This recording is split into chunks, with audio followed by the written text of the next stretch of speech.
Okay, friends, basically, identity and access management is a framework of rules, policies, and tools that ensures that the right people have the right access to resources inside an organization. Primary goal of identity and access management is to control the management of digital identities and access to systems and data while maintaining security and compliance. Identity and access management can have different tools and components. So in this video, we will look into 5 of them. These are identification, authentication, authorization, single sign-on, and lifecycle management. Let's explore each one of those components and imagine you have a clubhouse with different rooms and you want to make sure only the right people can enter those rooms. So, identification. This is like having a secret handshake or a special badge that shows who you are. Every person or computer in your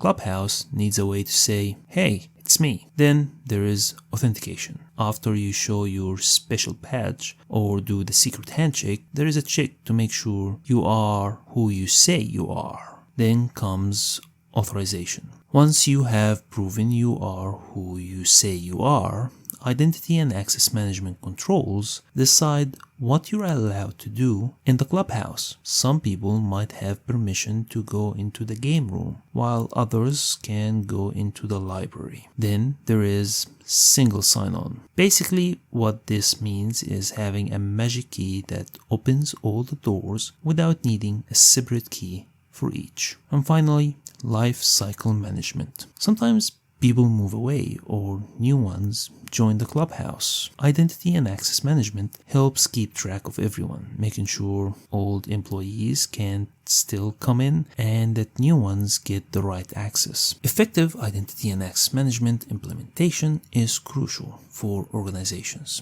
to mitigate security risks, prevent unauthorized access, and ensure compliance with industry regulations. Thank you for watching the video all the way to the end.